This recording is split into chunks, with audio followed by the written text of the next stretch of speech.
प्यार से विवाह तक का सफर। प्यार से विवाह तक का सफर इतना लंबा होगा उन्होंने सोचा न था। दो युवा दिलों ने दाम्पत्य जीवन के सपने संजोने शुरू कर दिए थे, लेकिन इंतजार की घड़ियां बढ़ती ही जा रही थीं। मुझे गुमसुम और उदास देखकर माँ ने कहा, क्या बात है रति, तू इस तरह मुंह लटकाए क्यों बैठी है? कई दिन से मनोज का भी कोई फोन नहीं आया। दोनों ने आपस में झगड़ा कर लिया क्या? नहीं माँ, रोज रोज क्या बात करें। कितने दिनों से शादी की तैयारी कर रहे थे, सब व्यर्थ हो गई। यदि मनोज के दादाजी की मौत न हुई होती तो आज तेरी शादी को 15 दिन हो चुके होते। वो काफी बूढ़े थे। 13वीं के बाद शादी हो सकती थी, पर तेरे ससुराल वाले बड़े दकियानुसी विचारों के हैं। कहते हैं कि साए नहीं हैं। अब तो 5-6 महीने बाद ही शादी होगी। हमारी तो सब तैयारी व्यर्थ हो गई। शादी के कार्ड बंट चुके थे। फंक्शन हॉल को, कैटरर्स को, सजावट करने वालों को और भी कई लोगों को एडवांस पेमेंट कर चुके थे। 6 महीने शादी सरकाने से अच्छा खासा नुकसान हो गया है। इसी बात से तो मनोज बहुत डिस्टर्ब है माँ, पर कुछ कह नहीं पाता। बेटा, हम भी कभी तुम्हारी उम्र के थे। तुम दोनों के एहसास को समझ सकते हैं, पर हम चाह कर भी कुछ नहीं कर सकते। मैंने तो तेरी सास से कहा भी था कि साए नहीं है तो क्या हुआ, अच्छे काम के लिए सब दिन शुभ होते हैं, अब हमें शादी कर देनी चाहिए। मेरा इतना कहना था कि वह तो भड़क गई और कहने लगी, आपके लिए सब दिन शुभ होते होंगे, पर हम तो सायों में भरोसा करते हैं। हमारा इकलौता बेटा है, हम अपनी तरफ से पुरानी मान्यताओं को अनदेखा कर मन में कोई वहम पैदा नहीं करना चाहते। रति सोचने लगी कि मम्मी इससे ज्यादा क्या कर सकती हैं और मैं भी क्या करूं? मम्मी को कैसे बताऊं कि मनोज क्या चाहता है? नर्सरी से इंटर तक हम दोनों साथ साथ पढ़े थे, किंतु दोस्ती इंटर में आने के बाद ही हुई थी। इंटर के बाद मनोज इंजीनियरिंग करने चला गया और मैंने भी SC में दाखिला ले लिया था। कॉलेज अलग होने पर भी हम दोनों छुट्टियों में कुछ समय साथ बिताते थे। बीच में फोन पर बातचीत भी कर लेते थे। कंप्यूटर पर चैट हो जाती थी। MSc में आते ही मम्मी पापा ने शादी के लिए लड़का तलाशने की शुरुआत कर दी। मैंने कहा भी कि मम्मी, MSc के बाद शादी करना, पर उनका कहना था कि तुम अपनी पढ़ाई जारी रखो, शादी कौन सी अभी हुई जा रही है, अच्छा लड़का मिलने में भी समय लगता है। शादी की चर्चा शुरू होते ही मनोज की छवि मेरी आंखों में तैर गई थी। यूं हम दोनों एक अच्छे मित्र थे, पर तब तक शादी करने के वादे हम दोनों ने एक दूसरे से नहीं किए थे। साथ मिलकर भविष्य के सपने भी नहीं देखे थे, पर मम्मी द्वारा शादी की चर्चा करने पर मनोज का ख्याल आना, क्या इसे प्यार समझूं? क्या मनोज भी यही चाहता है? कैसे जानूं उसके दिल की बात? मुलाकात में मनोज से मम्मी द्वारा शादी की पेशकश के बारे में बताया तो वह बोला, इतनी जल्दी शादी कर लोगी? अभी तो तुम्हें 2 वर्ष MSc करने में ही लगेंगे। फिर कुछ सोचते हुए बोला था, सीधे सीधे बताओ, क्या मुझसे शादी करोगी? पर अभी मुझे सेटल होने में कम से कम 2-3 वर्ष लगेंगे। प्रसन्नता की एक लहर तनमन को छू गई थी। सच कहूँ मनोज, जब मम्मी ने शादी की बात की तो एकदम से मुझे तुम याद आ गए थे। क्या यही प्यार है? मैं समझता हूँ यही प्यार है। देखो, जो बात अब तक नहीं कह सका था, तुम्हारी शादी की बात उठते ही मेरे मुंह पर आ गई और मैंने तुम्हें प्रपोज कर डाला। अब जब हम दोनों एक दूसरे से चाहत का इजहार कर ही चुके हैं तो फिर इस विषय में गंभीरता से सोचना होगा। सोचना ही नहीं होगा रति, तुम्हें अपने मम्मी पापा को इस शादी के लिए मनाना भी होगा। क्या तुम्हारे घर वाले मान जाएंगे? देखो, अभी तो मेरा इंजीनियरिंग का अंतिम साल है। मेरी कैट की कोचिंग भी चल रही है, उसकी भी परीक्षा देनी है। वैसे हो सकता है इस साल किसी अच्छी कंपनी में प्लेसमेंट मिल जाए, क्योंकि कॉलेज में बहुत सी कंपनियां आती हैं और जॉब ऑफर करती है। अच्छा ऑफर मिला तो मैं स्वीकार कर लूंगा और जैसे ही शादी की चर्चा शुरू होगी मैं तुम्हारे बारे में बता दूंगा। प्यार का अंकुर तो हमारे बीच पनप ही चुका था और हमारा ये प्यार अब जीवन साथी बनने के सपने भी देखने लगा था। अब इसका जिक्र अपने अपने घर में करना जरूरी हो गया था। मैंने मम्मी को मनोज के बारे में बताया तो वह बोली, वह अपनी जाति का नहीं है। ये कैसे हो सकता है? तेरे पापा तो बिल्कुल नहीं मानेंगे। क्या मनोज के माता पिता तैयार हैं?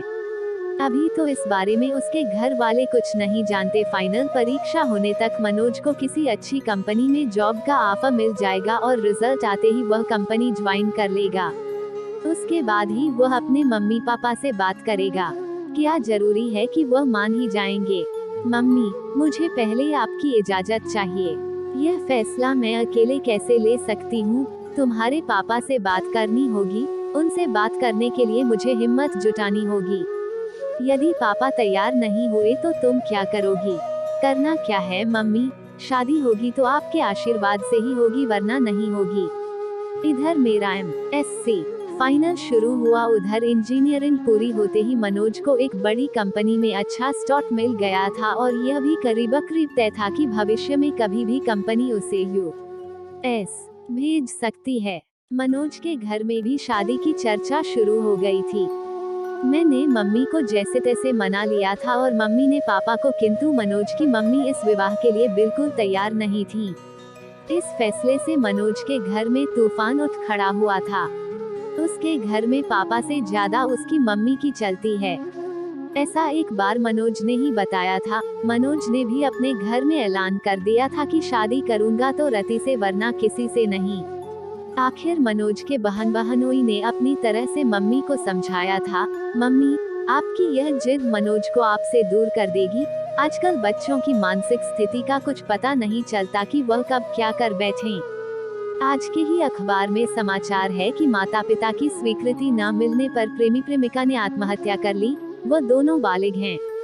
मनोज अच्छा कमा रहा है। वह चाहता तो अदालत में शादी कर सकता था, पर उसने ऐसा नहीं किया और आपकी स्वीकृति का इंतजार कर रहा है। अब फैसला आपको करना है। मनोज के पिता ने कहा था, बेटा, मुझे तो मनोज की इस शादी से कोई इतराज नहीं है। लड़की पढ़ी लिखी है, सुंदर है, अच्छे परिवार की है और सबसे बड़ी बात, मनोज को पसंद है।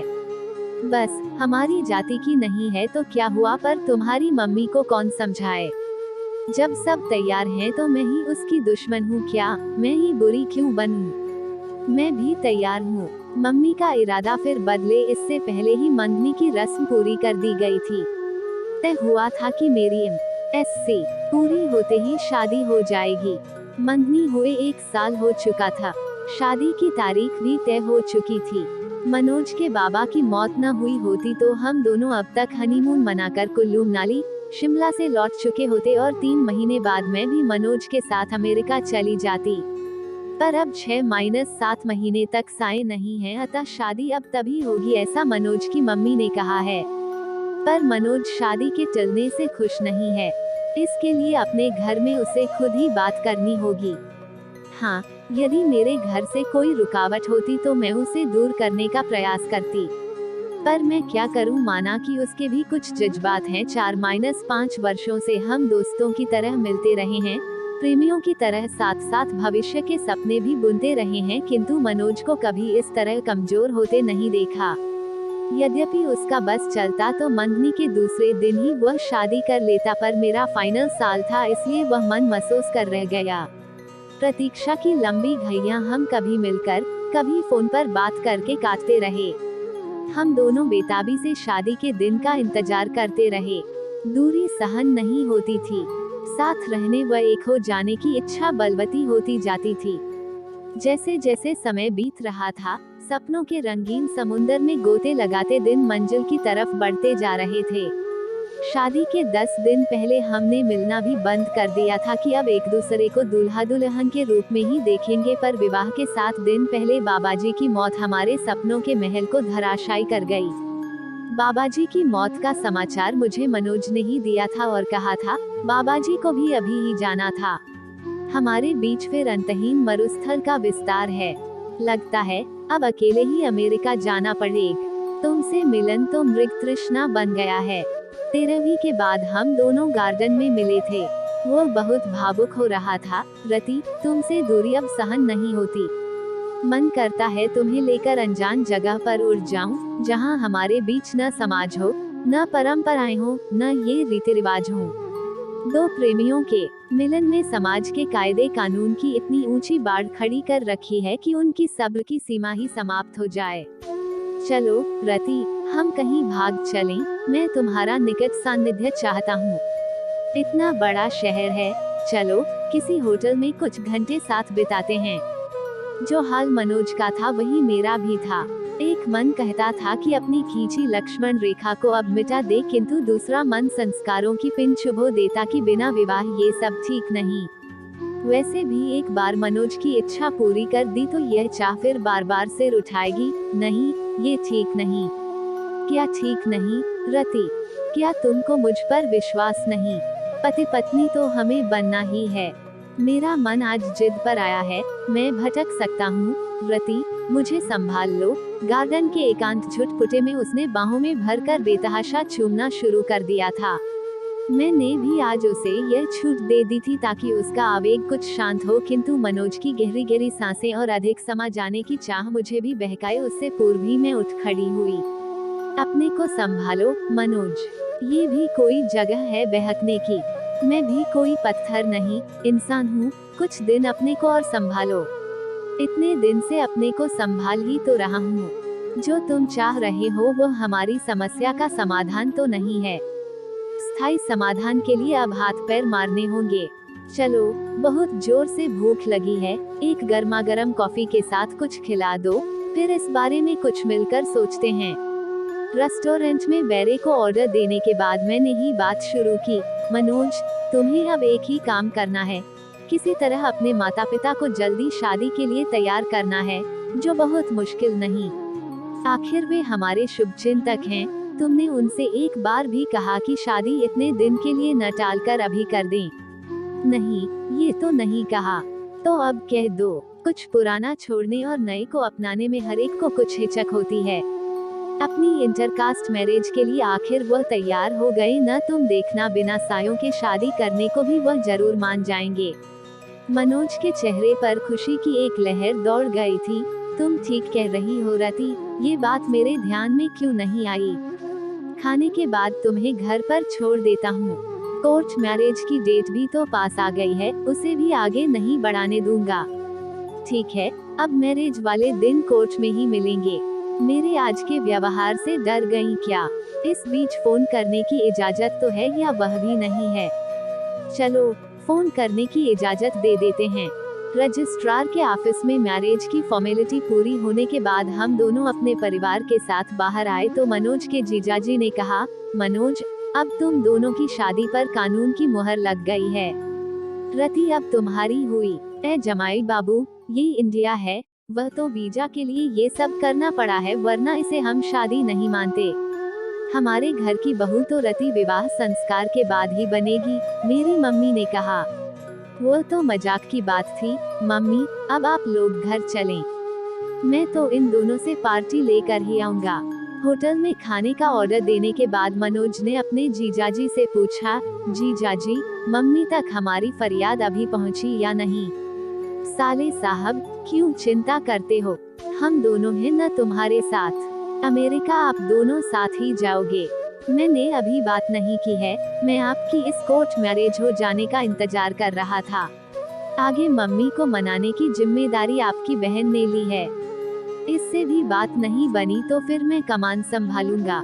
हाँ भैया, मैं मम्मी को समझाने की पूरी कोशिश करूंगी।